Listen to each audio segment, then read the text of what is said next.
தோசை.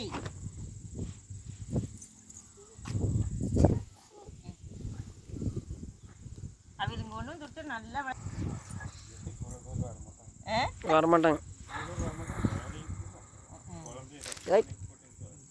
கையில் வேலை செய்தாமா சொல்லிச்சு அந்த அம்மா சொல்லிச்சு. இங்கே வந்தது அவங்க வீட்டுக்காரே இறந்ததாம்மா. ஏங்க மகன் இன்னும் இருக்குதுங்க, லீவ் ஓட்டுக்கு தானே ஒரே வரைக்கும் சாமி கும்பிட்டு போயிடலான்ட்டு இருக்கிற அப்படிங்க. புரட்டாசி மாதம் தான் இறந்தாப்புல அப்படின்ச்சு. இல்லை ஊடெல்லாம் வாங்கி பையனுக்கு பொண்ணு எல்லாம் செட் பண்ணி எல்லாம் பண்ணிட்டு தான் இறந்ததாம்மா. போய் வியாபாரம் பண்ணிட்டு வந்து 2 பேரும் ஊட்டியில் யாரோ ஒரு டெத்துக்கும் போயிட்டு வந்துட்டு குளிச்சுட்டு படுத்து வரதாம்மா. காலையில் போய் பார்க்குறாங்களாம்மா, ஆள் முடிஞ்சு போச்சு அப்படின்னு சொல்லிச்சு இந்த அம்மா. நாங்கள் வணிகர் செட்டியாருங்க. அப்புறம்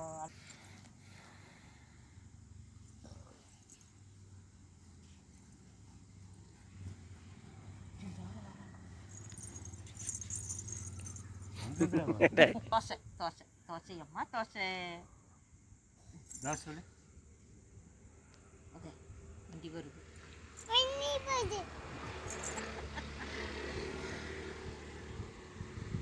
வாங்கிக்கப்பா, கையை நீட்டிக்கோ. மழை வந்தது மழை வந்துடு மழை வந்தது விடுறது பெய்யுது. பெய்யுது.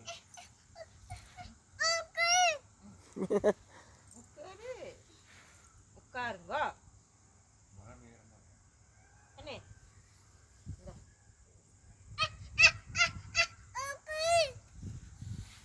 மழை மழை வந்து மழை இல்லாமா மழை வந்துரு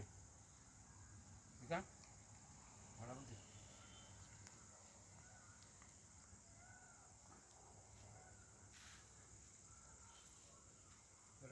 இந்த 2 நாள் சொல்கிறாங்களாம். ஓ சரி சரிங்க. இப்போ நாங்கள் யாராவது பார்த்துட்டு தான் கேட்டுருக்குறாங்க. ஏன் பார்க்கணும் பார்த்துட்டு அப்படின்ட்டாங்க. அப்புறம் ஈஸ்வரனை போய் கேட்டுருக்குறாங்க. நாங்கள் பையனெல்லாம் நல்ல பையன், வீடெல்லாம் கலந்துலாம் அப்படின்னு அவனே சொன்னானாம்மா. ஈஸ்வரனோட பேர் குப்பாத்தா. குப்பாத்தா. ராமசாமி மண்டாட்டி. அந்த பையனுக்கு வந்து டைவர்ஸ் ஆயிடுச்சு.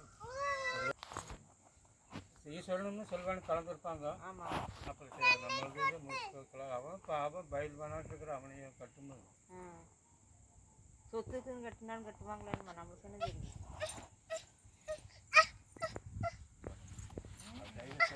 டைவர்ஸ் ஆயிடுச்சா?